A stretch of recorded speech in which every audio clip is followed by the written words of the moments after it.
नमस्कार. आपल्यासोबत आहेत शिवसेना उद्धव बाळासाहेब ठाकरे पक्षाचे गणेश लोखंडे. प्रभाग क्रमांक 4 मध्ये अधिकृत उमेदवार आहेत. थेट त्यांच्याशी संवाद साधूया. भाऊ, काय सांगाल? आमचे जे शिवसेना उद्धव बाळासाहेब ठाकरे पक्षाचे मी व माझे जे 3 सहकारी आहे त्यांना ह्या प्रभागातील जनतेने भरभरून मतदान करावे, आपले आशीर्वाद रूपी मत देऊन सर्वांना चांगल्या मताने विजयी करावे ही सर्व प्रभागातील जनतेला विनंती. आणि पहिला थेट प्रश्न, गणेश लोखंडे तयार आहेत का निवडणुकीसाठी? कशी चालली आहे रणधुमाळी? मी तर पूर्वीपासूनच तयार आहे. मी पहिल्याहून शिवसैनिक हा नेहमीच तयार असतो, कारण की आम्ही नेहमी जनतेचे कामं करत असतो आणि भविष्यातसुद्धा आम्हाला जनतेची सेवाच करायची. आम्हाला बाकीच्या लोकांसारखं काही प्रभागाचं याचं मालक नाही बनायचं. आम्हाला जनतेची सेवा करणारेच आहेत. आम्ही पहिल्यापासून तयारच आहे. पूर्ण तयारीला लागलेले आहेत. 45,000पेक्षा जास्त मतदान आणि यावेळेस वार्ड नाही आहे, प्रभाग आहे. खूप मोठा परिसर आहे. कसं असतं दिवसाचं नियोजन? अगदी पहाटे किती वाजल्यापासून सुरुवात होते? सकाळी पहाटे 5:30ला उठतो मी. 5:30 वाजेपासून सुरुवात होती, तर सकाळी लोकांच्या गाठी भेटी, नंतर मग डोर टू डोर प्रचार चालू आहे आणि दुपारी पण काही ग्रुपमध्ये अशा गाठी भेटी, संध्याकाळी कॉर्नर मिटिंगा, अशा पद्धतीनं दिवसभराचं नियोजन आहे. 2-2:30 वाजेपर्यंत प्रचाराचं चालू आहे. रात्री 2-2:30 वाजेपर्यंत पूर्ण स्केड्यूल तुमचा तयार आहे 24 तासाचा. भाऊ, छत्रपती संभाजीनगर एक शहर, ऐतिहासिक वारसा आणि आता तुमच्याकडे एक महत्त्वाची जबाबदारी म्हणजे महानगरपालिकेची. पहिली 5 कामं कोणती आहेत तुमच्या दृष्टिकोनातून? तुमचं व्हिजन काय आहे? तुम्ही निवडून आल्यानंतर पहिल्या 5 कामांना तुम्ही प्राधान्य कसं द्याल? आमचा जो प्रभाग आहे, या प्रभागात मुळात आपला जे पूर्ण शहराचा प्रश्न आहे तोच प्रश्न या प्रभागाचा पण आहे. या प्रभागात मूळ पाणी प्रश्न आहे. आता इथं डेव्हलपमेंट खूप झालेली आहे. आता तारांगण, देवगिरी व्हॅली याच्यासारखा परिसर आणि इतर वसाहती, इथं तुम्हाला प्रत्येक घरासमोर ड्रम दिसतील आणि ह्या ज्या वसाहती हाय प्रोफाईल वसाहती असून या लोकांना पाणी नाही आहे. सकाळी आपण झोपेतून उठलो तर आपल्याला सर्वात पहिले पाणी लागतं आणि या लोकांना जर प्यायला पाणीच नसलं तर ह्या लोकांनी काय केलं, शहरातून पहिले चांगला परिसर म्हणून इकडे राहायला आले आणि बरेचसे लोक आता तुम्हाला बरेचसे फ्लॅट आणि रो हाऊसेस आणि मोठमोठे करोडो रुपयाचे बंगले, 2-2, 3-3 कोटीचे बंगले बांधले लोकांनी, ते रिकामे झाले. याला कारणीभूत फक्त काय आहे, आपल्या महापालिकेचं नियोजन. आपल्या महापालिकेनं आपलं कित्येक वर्षापासून आपण ऐकतो का पाणी येणार आहे. या लोकांना वाटतं आज पाणी भेटन, उद्या पाणी भेटन, पण पाणी प्रश्नामुळंच हा आपला प्रभाग नाही, आपलं शहरच परेशान आहे. तर सर्वात पहिले मी पाणी प्रश्नावर आवाज उठवणार आहे. इथं आता काय माहिती आहे का, इथले जे आत्तापर्यंत सत्ताधारी होते त्यांची मानसिकता नव्हती आतापर्यंत पाण्यावर काही काम करायचं. इथं एक मिठमिठाला मोठं तलाव आहे, तिसगावला तलाव आहे. ह्या तलावाच्या पाण्याचा काहीच वापर नाही. थोडंफार जे शेतीसाठी वापरलं जातं ते. यांची मानसिकता असती जसं आपण हर्सुलच्या तलावावरतून तिकडे पाणी देतो आपण पूर्ण शहराला 2-3, 5, 15, 16 वार्डांना, तसं इथं पण पाणी देऊ शकत होतो आपण. पण यांची मानसिकता नसल्यामुळं आता काय, मला कोणाचं नाव नाही घ्यायचं, आमचे पण जे पूर्वी आमच्यासोबत होते आज दुसरीकडे गेले, पण त्या लोकांची आतापर्यंत मानसिकता नव्हती का ह्या लोकांना पाणी द्यावं म्हणून सनी. आणि याच्यामुळं काय झालं, ह्या परिसराची जी डेव्हलपमेंट व्हायला पाहिजे ज्या पद्धतीनं झाली, पण त्या पद्धतीनं ग्रोथ नाही झाली. आपण शहराच्या 4ही साईडला बघा खूप डेव्हलपमेंट झाली. आपण जर शेंद्रा MIDC बघितली तर ती पूर्ण जालन्याला जाऊन टेकलं. इकडं आपण हर्सुल सावंगी तो परिसर बघितला, तो पण तिकडं त्या ग्रामीण भागात पाणी आलं, पण इकडं आणखी महापालिका हद्दीत लोकांना पाणी प्यायला नाही. तर मी मूळ पाणी प्रश्नावर लढणार आहे. आणि मग बाकीचे तर खूप विषय, आता आणखीन त्याच्यानंतर आमची कचरा डेपोचा विषय सर्वात गंभीर आहे. अनेक लोक त्या कचरा डेपोमुळं सुद्धा परेशान आहे. मी पूर्वी पण त्या कचरा डेपोच्या विरोधात आवाज उठवला, लढलो, माझ्यावर गुन्हे पण दाखल झाले. त्या वासामुळं नाही का अनेक लोक घरं सोडून चालले. जसं पाण्यामुळं पण गेले, तसे कचरा डेपोमुळं पण या वसाहतीत अनेक घरं लोक सोडून गेले. त्याच्यावरती पण मी आवाज उठवणार आहे. पाण्याचा प्रश्न, कचऱ्याचा प्रश्न. एक महत्त्वाचा प्रश्न असा सुद्धा आहे की महिला सुरक्षा. शहरामध्ये गुन्हेगारी वाढलेली आहे. तुमच्या प्रभागात सुद्धा काही अशा घटना घडलेल्या आहेत. त्याच्यावर चाप बसण्यासाठी तुमचं काय व्हिजन आहे? आता आमचा जो परिसर आहे, या परिसरात विद्यार्थी वर्ग पण खूप मोठ्या प्रमाणात आहे. पडेगाव, मिठमिठा, भावसिंगपुरा या प्रभागामध्ये, म्हणजे जो आमचा पूर्ण प्रभाग आहे याच्यात शैक्षणिक संस्था आहे, मोठमोठ्या कॉलेजेस आहे आणि इथे महिला संरक्षणासाठी आम्ही प्रयत्न करणार आहे. आम्ही शिवसेना तर नेहमी महिलांच्या बाजूनेच उभी राहते. महिलांसाठी कुठं जरी अडचण निर्माण झाली तर आम्ही नेहमी उभंच राहतो. आम्ही करणार आहे महिलांसाठी वेगवेगळे प्रशिक्षण केंद्र आणि पोलीस स्टेशनची एक मागणी करणार आहे आम्ही या भागामध्ये पण. पोलीस चौकीची मागणी प्रामुख्याने. अजून एक महत्त्वाचा प्रश्न हा की जवळपास तुमच्या प्रभागामध्ये 45,000 मतदान आहे. आत्ता या निवडणुकीमध्ये 70,000 ते 1,00,000च्या जवळपास लोकसंख्या आहे राहणारी. बेरोजगारी मोठ्या प्रमाणात वाढती आहे, लोक घर सोडून जात आहेत. रोजगार युवकांना उपलब्ध व्हावा यासाठी तुम्ही कसा विचार करता? आता आमचा हा 41,005 मतदार आहे आमच्या या प्रभागामध्ये. आणि बेरोजगार तर आहेच. आमचा हा जो परिसर आहे हे तर 2-3 आता मिटमिटा झाला, पडेगाव झालं, भावसिंगपुरा झाला आणि ही जी नवीन वसाहती झाल्या, हे सगळे बाहेरून रोजगारासाठीच आलेले लोक आहे. आणि जे प्रॉपर लोक आहेत त्यांच्या पण आता बऱ्याच लोकांच्या शेत्याबाड्या कमी झालेल्या आहे. आता आमच्या इथं मोठं सफारी पार्क होतं आहे. सफारी पार्कमध्ये अनेक युवकांना रोजगार संधी मिळू शकते. त्याच्यानंतर MIDC जवळ आहे आम्हाला. MIDC छोटे मोठे प्रोजेक्ट करून सनी तिथून पण रोजगार उपलब्ध होऊ शकतो. आणि हे जे सफारी पार्क आहे इथं आता अनेक पर्यटक येणार आहे.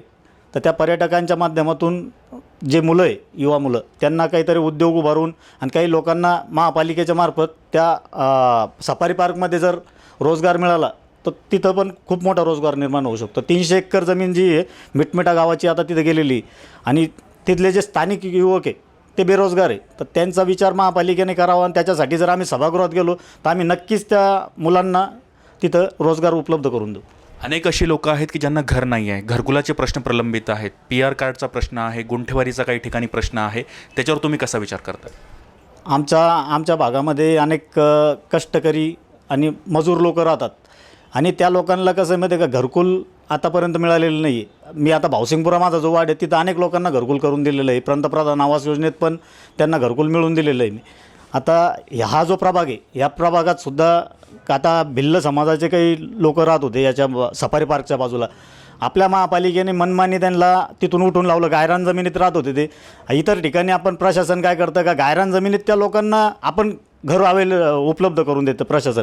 पण आता आपल्या प्रशासनाने काय केलं का, त्यांच्यावर निजामशाहीसारखं त्यांना उठून दिलं, त्यांचा विचार नाही केला. ते लोक आता बेघर आहे. पावसाळ्यात सुद्धा त्या लोकांना उघड्यावर त्यांचा संसार होता. आता मी भेटलो त्या लोकांना डोंगराच्या त्या हे चेतन भाऊ कांबळेंनी जे स्मारक बनवलेलं आहे त्या रस्त्याच्या बाजूला ते लोक राहतात. कमीत कमी 300 लोक भिल समाजाचे आहे. त्या लोकांना सुद्धा त्यांचं स्वतःचं हक्काचं घर मी मिळवून देणार आहे. तसंच आता महानगरपालिकेनं जे अतिक्रमण काढलं आपल्या इथं आणि हे पडेगाव आणि मिटमिटा जे गाव आहे ह्या गावठाणाला आतापर्यंत मालकी हक्क नाही आहे.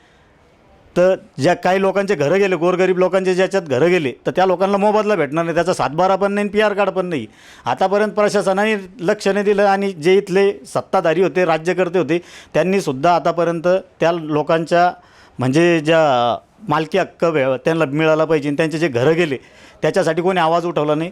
पण येणाऱ्या काळात मी त्यांना पण त्यांचा हक्क त्यांना मिळवून देणार आहे, त्यांचा मालकी हक्क त्यांना मिळवून देणार आहे व त्यांना घरकुल मिळवून देणार आहे ज्यांचे घरं गेले त्यांना. एकंदरीत आपण पाहतायत की गणेश लोखंडे आहेत, ते निर्विवाद व्यक्तिमत्व, एक तरुण तडफदार व्यक्तिमत्व.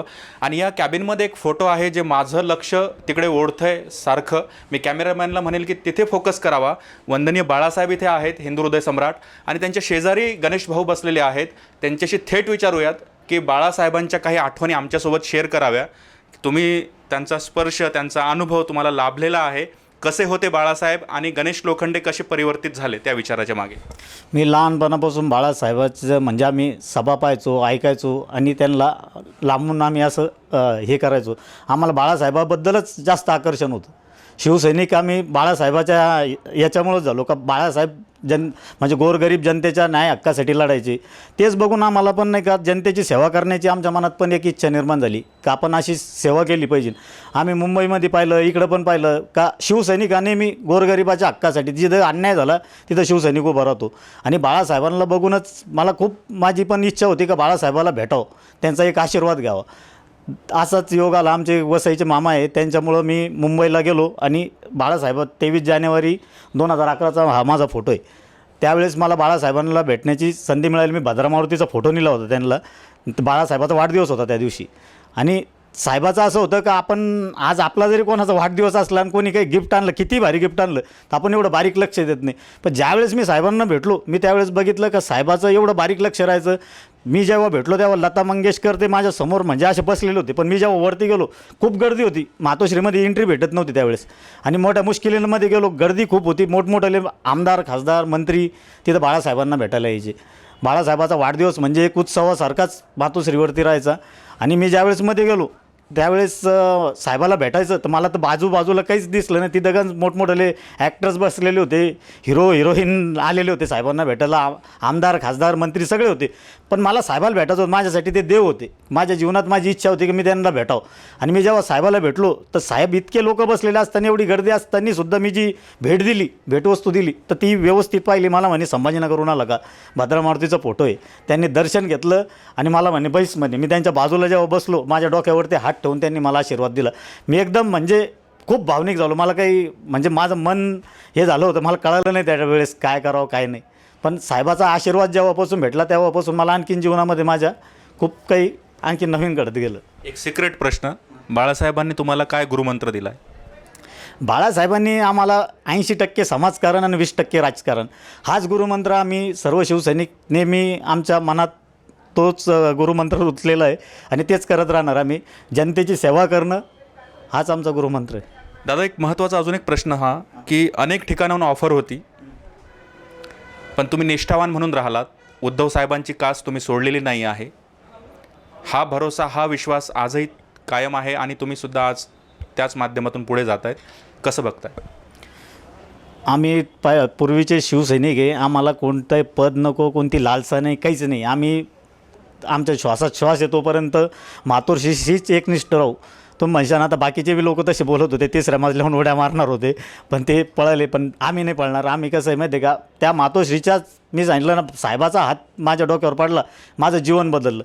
जे भेटलं, काही लोक मानणारे राहते, आपण मागचा पण काळ पाहायला पाहिजे. मी कारण की खूप गरिबीतून शून्यातून जग निर्माण केलेलं आहे.